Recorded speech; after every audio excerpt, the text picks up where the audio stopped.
एक गांव में एक बहुत सुंदर और ताकतवर बैल रहता था। उसका नाम था नंदी विशाल। उसका शरीर सफेद था, सींग चमकते थे और उसकी पूंछ हवा में लहराती थी।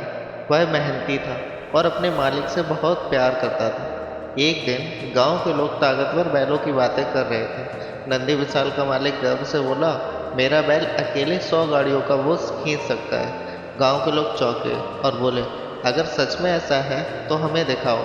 अगर वह खींच ले तो हम तुम्हें इनाम देंगे, नहीं तो तुम्हें हमें इनाम देना होगा। अगले दिन 100 गाड़ियां एक कतार में जोड़ी गई। गांव वाले जमा हो गए। मालिक नंदी विशाल को लेकर आया और गुस्से में कहा, अरे मूर्ख, जल्दी गाड़ियां खींच वरना पीट दूंगा। नंदी विशाल को बुरा लगा। उसने सोचा, जिसने मुझे अपमानित किया है उसके लिए मैं क्यों मेहनत करूं। और वह एक कदम भी नहीं चला। मालिक हार गया और सब हंसने लगे। घर लौटते समय मालिक उदास था। वह बैल से बोला, नंदी विशाल, तुमने मुझे धोखा क्यों दिया। मैं हार गया, लोग मेरा मजाक उड़ा रहे हैं। नंदी विशाल बोला, मालिक, प्यार और सम्मान से कहोगे तो मैं अपनी पूरी ताकत लगा दूंगा, लेकिन अपमान सहकर नहीं। कुछ दिन बाद फिर वह चुनौती हुई। इस बार मालिक ने बैल के सिर पर हाथ फेर कर कहा, नंदी विशाल, मेरे प्यारे, आज हमें जीतना है। नंदी विशाल खुश हो गया। उसने जोर लगाया और 100 गाड़ियां आसानी से खींची। सब हैरान रह गए और मालिक को इनाम मिला। प्रेम और सम्मान से कही गई बात अधिक असरदार होती है। एक खेत में एक मेहनती छोटी लाल मुर्गी रहा करती थी। उसके घर के पास ही एक कुत्ता, एक बिल्ली और एक बतख थे। तीनों आलसी थे।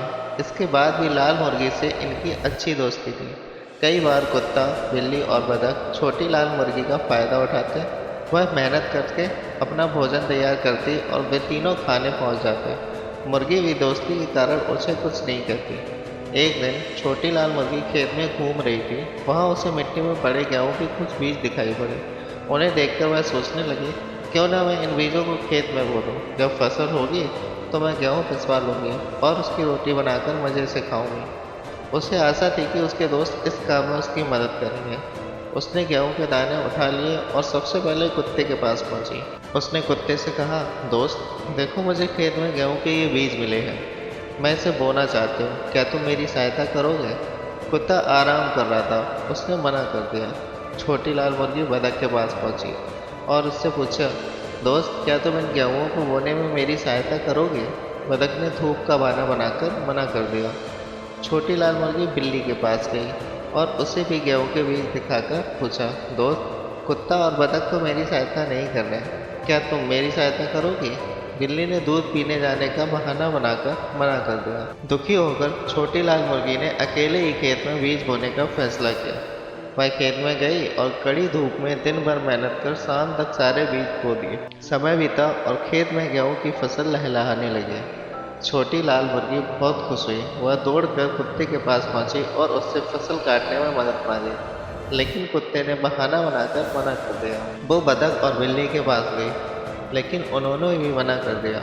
छोटी लाल मुर्गी दुखी होकर वहां खेत में पहुंची। वहां उसने अकेले ही फसल की कटाई की। अगले दिन उसने सोचा, क्यों ना इन गेहूं को मैं पिसवा लूं, आटा रोटी बनाने के काम आ जाएगा। उसने इस काम के लिए फिर कुत्ते, बिल्ली और बतख से मदद मांगी, लेकिन तीनों ने फिर बहाना बनाकर कन्नी काट ली। दुखी छोटी लाल मुर्गी अकेले ही आटा चक्की गई और गेहूं पिसवाकर वापस आई। अगले दिन उसने रोटी बनाने की सोची। उसने अपने तीनों दोस्तों के पास जाकर मदद मांगी, दोस्तों, क्या तुम रोटी बनाने में मेरी मदद करोगे।